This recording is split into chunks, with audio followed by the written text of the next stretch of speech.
Hello, welcome to Breaking It All Down. I'm Count Zero. Well, I am basically done with the 2 nominees for Best Novel at the Hugo Awards that I wanted to narrow it down, that I narrowed it down to in my earlier video. First, Leviathan Wakes. I listened to the audiobook on this one. And the second one is Among Others by Joe Walton. I'm about 80% done with that.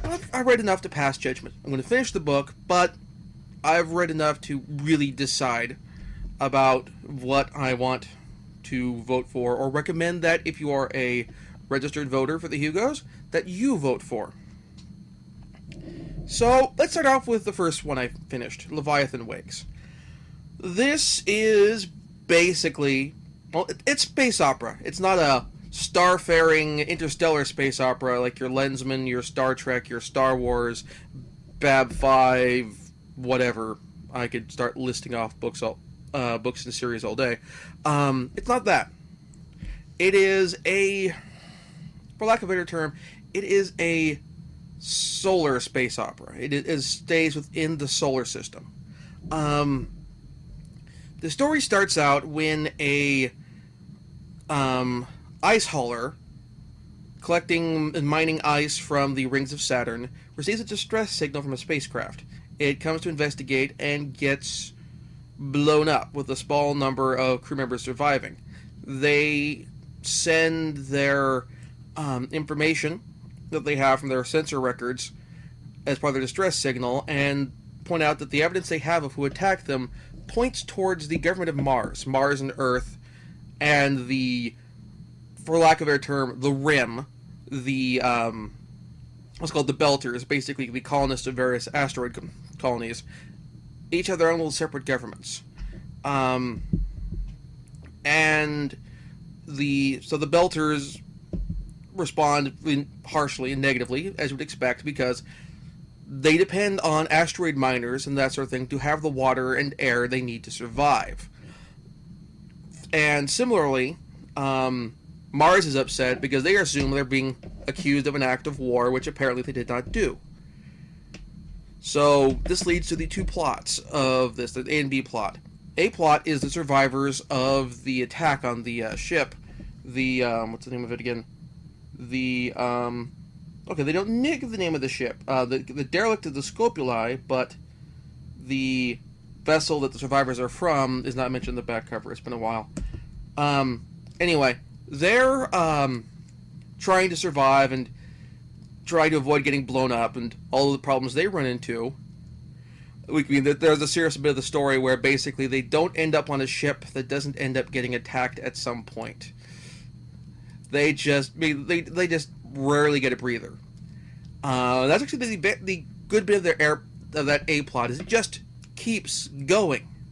The B plot involves basically a police detective from one of the asteroid colonies, Detective Miller, and he's basically your 30 minutes away from retirement, but he's getting old. He's a bit of a loose, not quite a loose cannon, but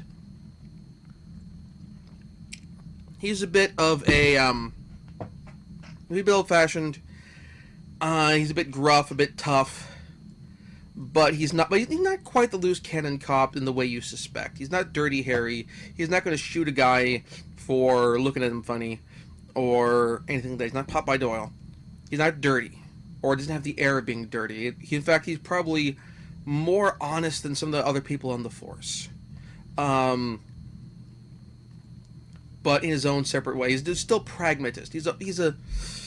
I'd almost compare him to a Sam Spade style detective, where Sam Spade style detectives are pragmatic, but they have their own little degree of honor that they support and that they root for. They have their own level of, they have integrity, they have values which they want to uphold and would like to see endure.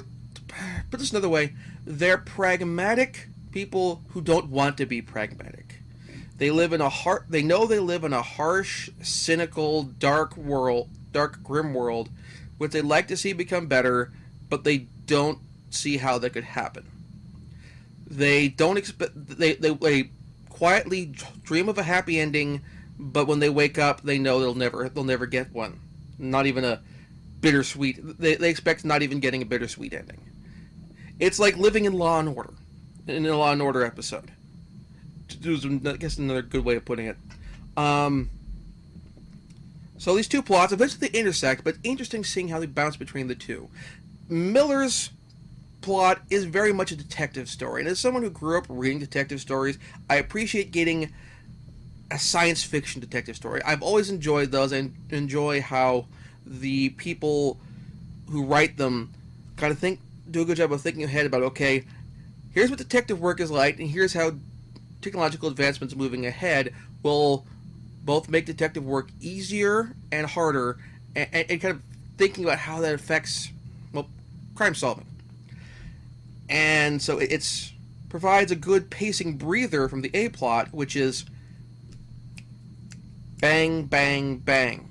It is stuff happens and goes bad. It's a short breather, and then we get a big, let's say, an action set piece. Some of them involve action set pieces, but moments of extreme tension, and then things slow down and pace again.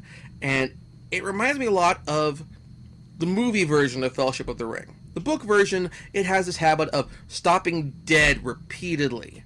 We get moments of tension, sort of, followed by really slow periods. Where the movie, it is just lots of quick peaks and then valleys, where everyone's always on the move, everyone's always on the run, and everyone's being hunted. The hobbits, when they're fleeing from the Shire to Bree, have the ringwraiths on their heels. When they go and the ringwraiths are still on their heels when they go from Bree to Rivendell. After they leave Rivendell, they don't have the ringwraiths, but now there's a matter of time, and once they get into Moria, there's a matter that they're surrounded by enemies, and so forth and so on. So it's this level of constantly building tension, and whenever you think that things slow down, you get occasional moments of things slowing down, but you know that they're limited time, and once we get out of that, things are going to go badly, or things are going to get rough again. And that's the A plot, and all the characters in that A plot, actually all the plots, are very well fleshed out. But in particular, Jim Holden, the XO of the ice miner, who ends up in charge of the survivors, is very good, is very well fleshed out in terms of, whereas Detective Miller is a pragmatist in a cynical world who knows that idealism doesn't work, or feels like idealism doesn't work. Holden's an idealist.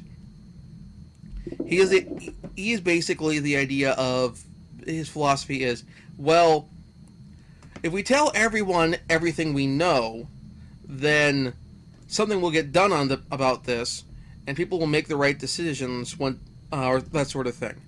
And it doesn't always work that way.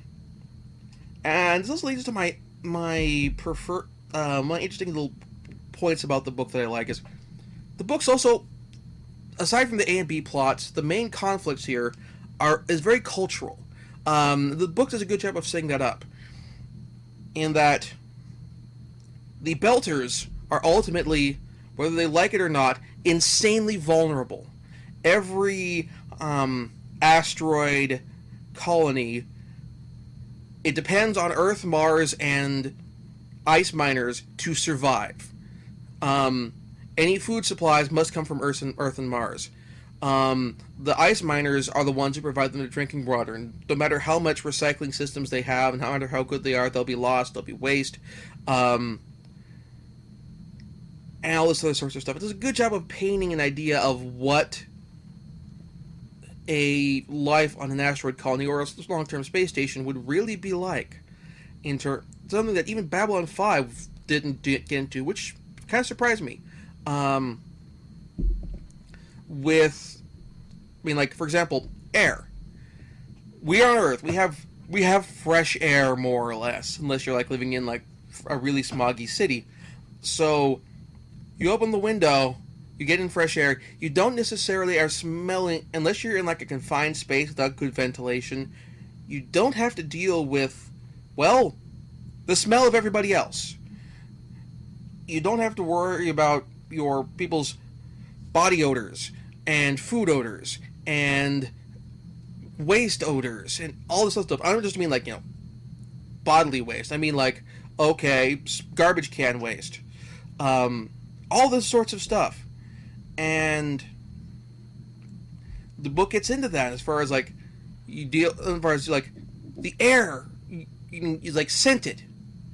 And like for like certain people, you can have like, okay, buy a scenting package for your ventilation system so that your house always smells like apples or chemically put together, or like something that's chemically designed to smell like apples, sort of, or that sort of thing.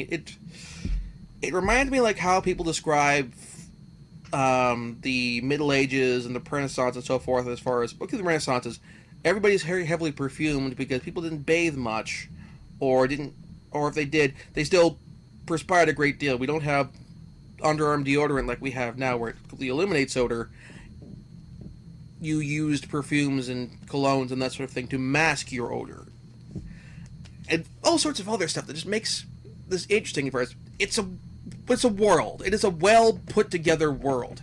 It is one of the best put together worlds I've seen done in science fiction. This is, as far as discs go, I mean, I don't have a page count on this. This is like 16 compact discs, about 19 and a half hours. By comparison, I've been listening to some of Hyperion by Dave Simmons, and honestly, Hyperion, in the amount of time I've listened to that book, hasn't done nearly as much as this does.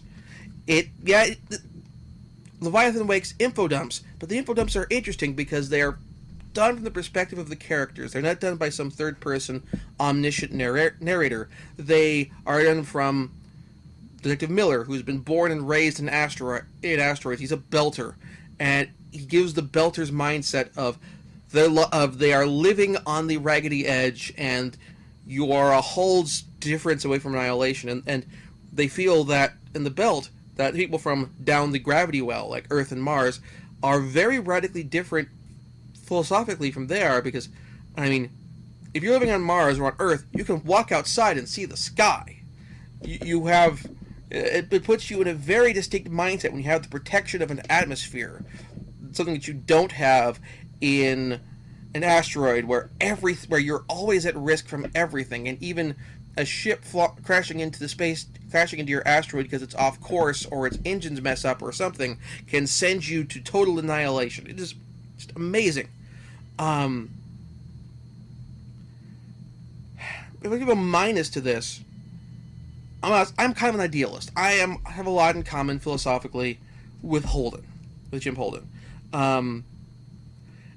And the book spends a lot of time basically beating the crap out of Holden psychologically for being too naive and being too idealistic and being too, I don't say goody two-shoes, but too willing to trust people, and because inadvertently Holden's actions end up escalating things further and further. It does eventually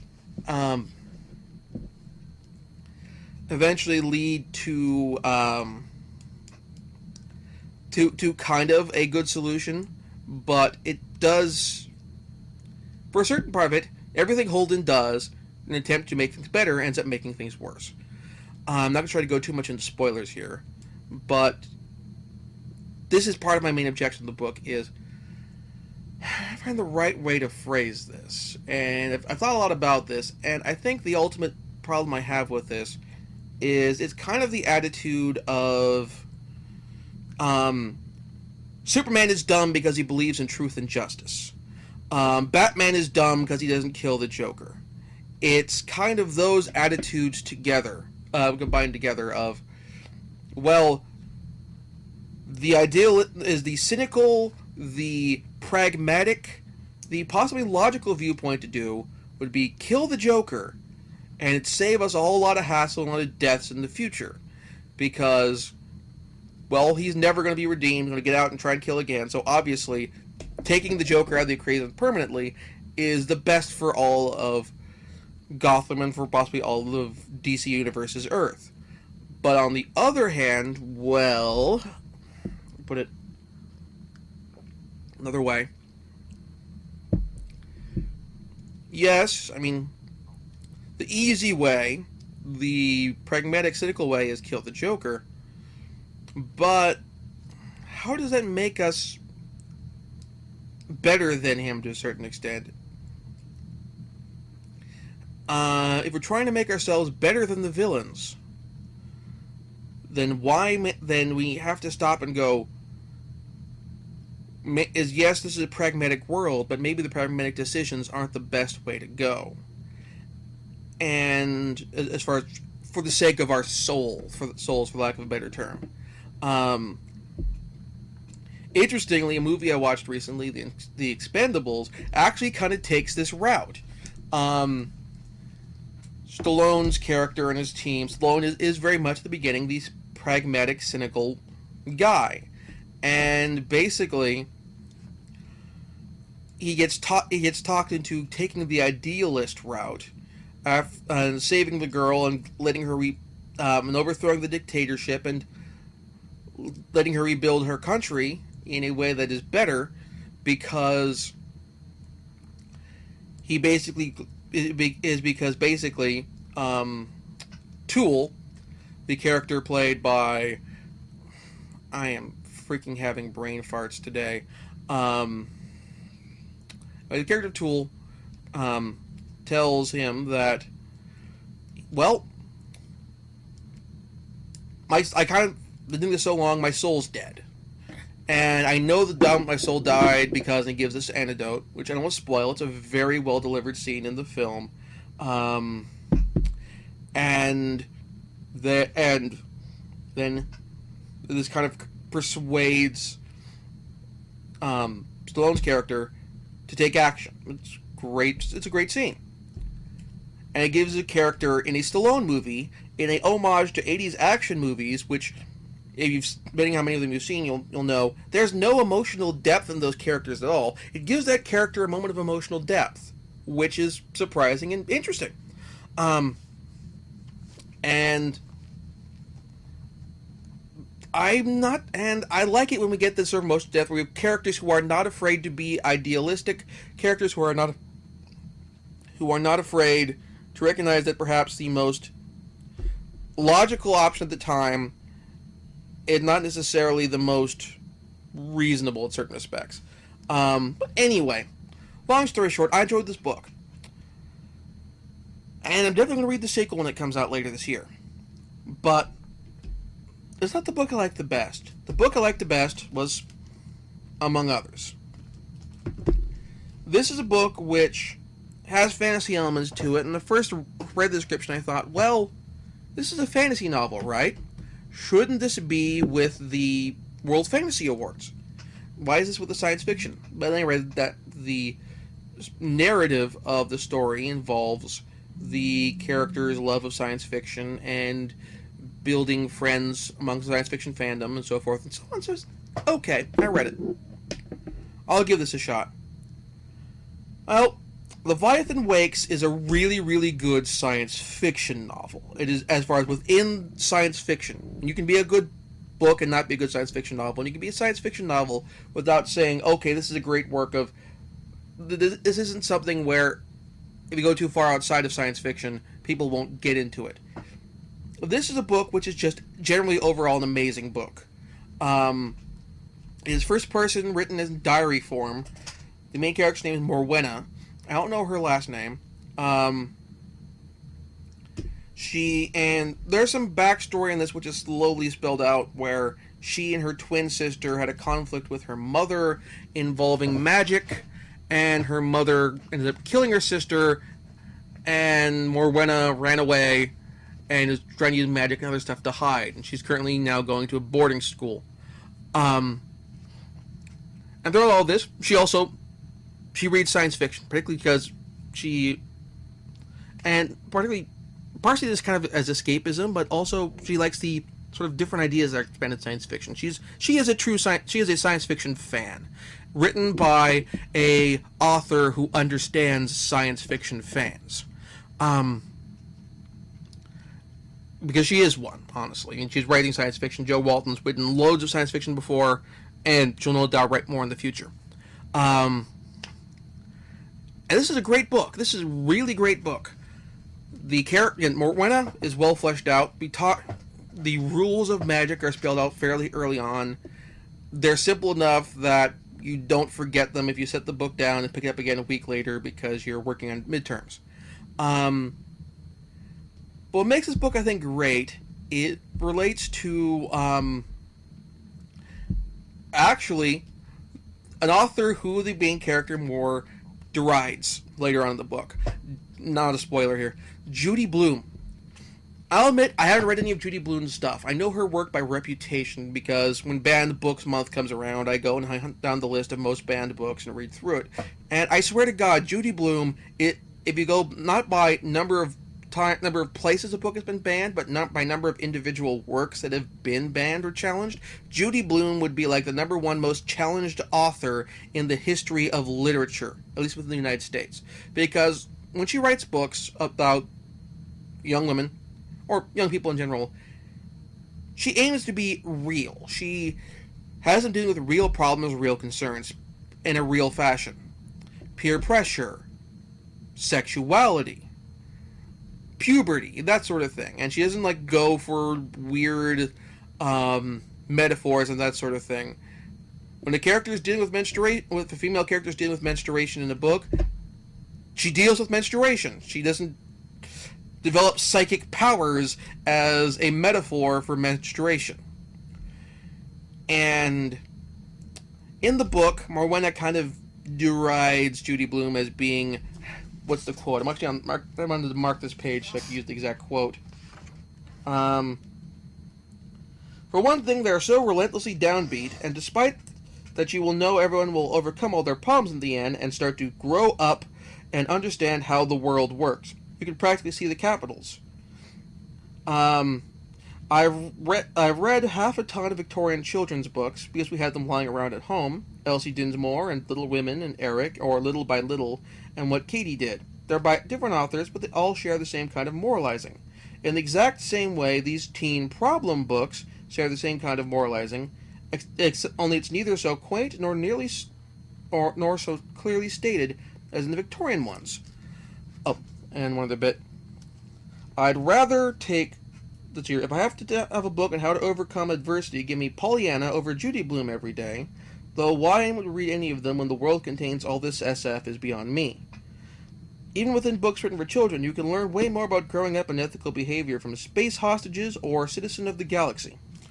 And I understand that attitude, but I think the difference between Judy Blume is sometimes you don't want metaphor, you don't want simile, and I think that to a certain extent, I actually think Judy Blume's stuff is pretty more directly stated, and it is directly stated, more directly stated than more thinks of it. But then again, I don't know how much of Judy Blume that she's read either, as far as the character goes, because normally, if a book is really subtle about the discussion of menstruation, masturbation, growing up, peer pressure, theft, social disobedience, war, or so forth and so on, if they're subtle, they tend not to get challenged because the people challenging them tend to be idiots, for lack of a better term. In terms of all of the subtle metaphors and so forth go whoosh over their head, and so far over that there is no hair ruffling to clue you in that it went over their heads.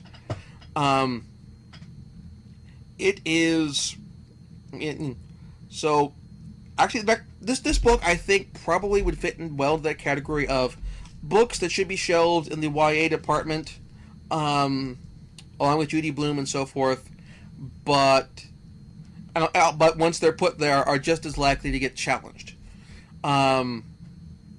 The character of Moore has, in addition to dealing with magic and so forth and so on, she's ran away from home. She's had an abusive parent. There's a scene where an adult character gets inebriated and tries to, well, sexually abuse her. And that's a situation which I think, in that of itself, probably get challenged. She talks about masturbation in a fashion that makes it clear that she has masturbated, but it's not done in an exploitive fashion or described in a fashion that is meant to, well, titillate or anything like that. She talks about having sexual thoughts and all this other stuff. She's a real person. She's a real person who has real thoughts about the world around her, about politics, about different cultures as far as like different religions. She's friends with a Jewish person, all surrounded with lots of people who tend to be more Anglican, with the relation to the UK, to like political stuff between like Wales, where she's from, and England and Scotland and so forth and so on. It talks about the Troubles a little bit, not a lot because it doesn't relate to her situation. Death of a sibling, all this other sorts of like heavy stuff, but it does it in a fashion which doesn't beat you over the head with it in terms of unelegance. It's recurring. These things are recurring themes, but it doesn't beat you over the head at this. It doesn't go, this is important stuff, you should be paying attention, wham, wham, wham, wham, wham, and cue the anvil. The other bit is also social alienation. She is a person who, she's from Wales in a school that is mostly populated by English girls. She has a injury. She cannot walk without the aid of a cane, which also puts her in a separate from everyone else. So she can't necessarily be as much part of the overall population as everyone else. From my experiences in public high schools, it probably would be leading her to a certain degree of ridicule. Don't go too much into it. And again, she's a geek in terms of she reads lots of science fiction. I mean, seriously, the most disappointing thing about this book for me is at the back of the book, I checked, there is no list of bibliography, or there's no bibliography at the back of the book saying, here are all the science fiction novels that Morwenna reads over the course of this book. So I can't go, I'm going to photocopy this before I turn it back into the library, and then just go through this, check out the stuff I've read, and then mark everything else as to read on Goodreads. Because I want to do that. This book makes me feel inadequate about how well read I am as a science fiction fan. And yeah, I feel bad for not being able to read science fiction as much and as often. Admittedly, this is set during the late 70s and early 80s, and most science fiction books were about the size of, well, I showed you the cover of the first volume of Cities in Flight when I reviewed that. Most science fiction books tend to be around that size. I could probably go through, say, if I was really so inclined, I could go through Citizen of the Galaxy in about an afternoon. And in fact, in middle school, I'm pretty sure I did. Well, not Citizen of the Galaxy, Starman Jones. I read Starman Jones in about a week. I would have read it faster if I'd had more opportunities to just sit down and read it, or if I'd taken more opportunities to just marathon it.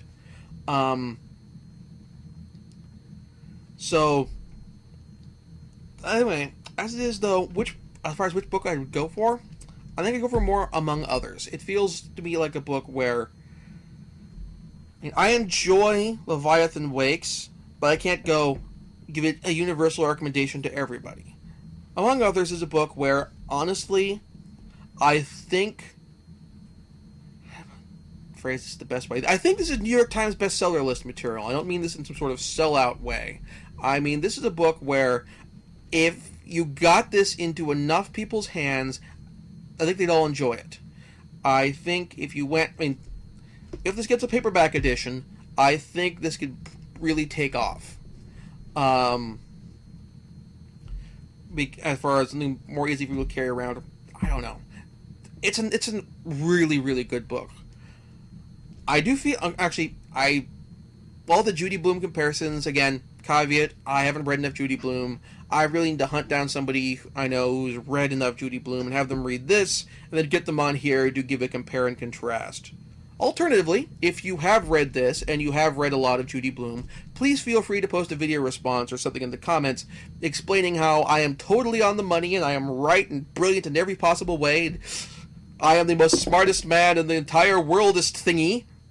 Or tell me how much of a pants-on-head idiot I am, and I am totally wrong, and my opinions are pointless and boundless. I mean, pointless, and the idiocy of them is boundless, because, goodness sakes, I haven't gotten any comments on these videos in forever, so I need to say something controversial to get you to comment on this thing.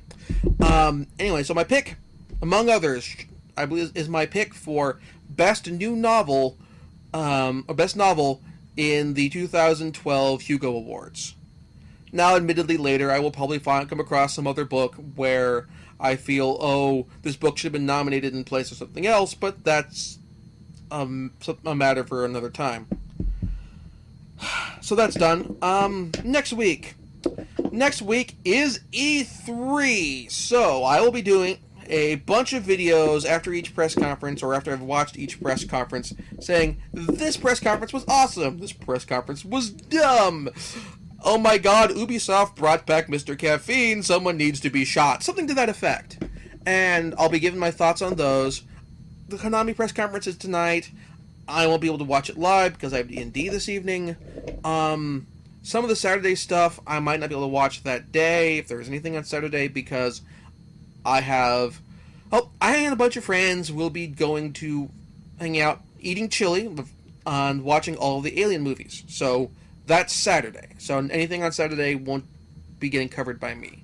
But I will, even if I have to watch them after the fact, I will watch all the press briefings. I will give you my thoughts on them after I've watched them. And I will watch all the E3 coverage I can and tell you later on, after it's over, my picks for best games of E3, and I'll see if there's something there that really merits shame of the show. Also, I'll really, I mean it this time, try to get that freaking Call of Duty Let's Play going. I have the gameplay video recorded for every level of the game. I just need to record commentary on it, and then get that up and running. But that's a matter to go later. So, until next time, I'll thank you all for watching, and I'll see you next episode.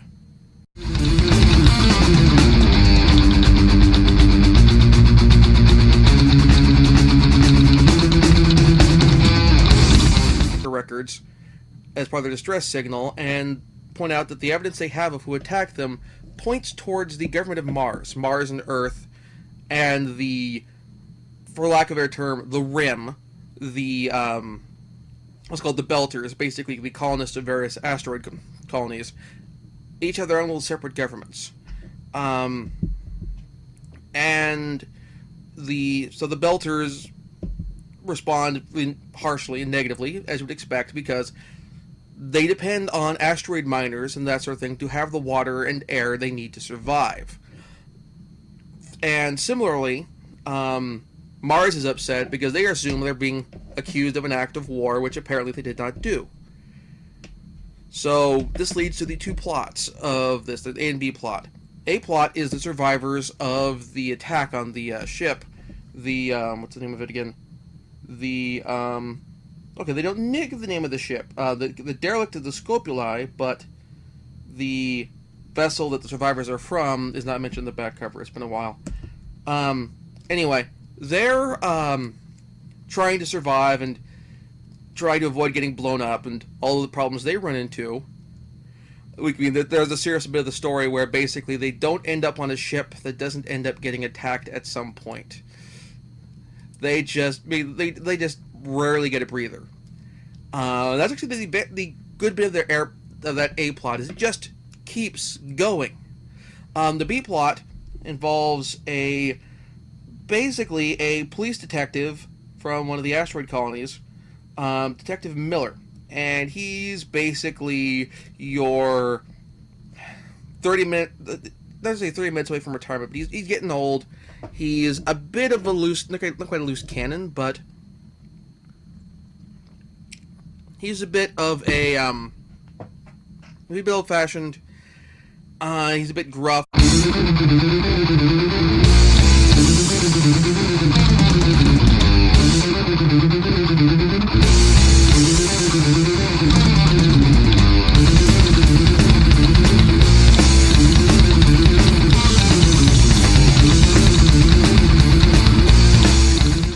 Hello, welcome to Breaking It All Down. I'm Count Zero.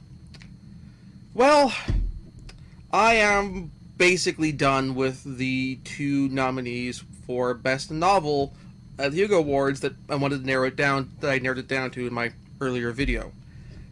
First, Leviathan Wakes. I listened to the audiobook on this one. And the second one is Among Others by Joe Walton. I'm about 80% done with that. I've read enough to pass judgment. I'm going to finish the book, but I've read enough to really decide about what I want to vote for, or recommend that if you are a bit tough, but he's not quite the loose cannon cop in the way you suspect. He's not Dirty Harry. He's not going to shoot a guy for looking at him funny, or anything like that. He's not Popeye Doyle. He's not dirty, or doesn't have the air of being dirty. In fact, he's probably more honest than some of the other people on the force. But in his own separate way. He's still pragmatist. I'd almost compare him to a Sam Spade style detective, where Sam Spade style detectives are pragmatic, but they have their own little degree of honor that they support and that they root for. They have their own level of they have integrity. They have values which they want to uphold and would like to see endure. Put this another way, they're pragmatic people who don't want to be pragmatic. They know they live in a harsh, cynical, dark, grim world, which they like to registered voter for the Hugos that you vote for. So let's start off with the first one I finished, Leviathan Wakes. This is basically, well, it's space opera. It's not a starfaring interstellar space opera like your Lensman, your Star Trek, your Star Wars, Bab 5, whatever. I could start listing off books and series all day. It's not that. It is for lack of a better term, it is a solar space opera. It stays within the solar system.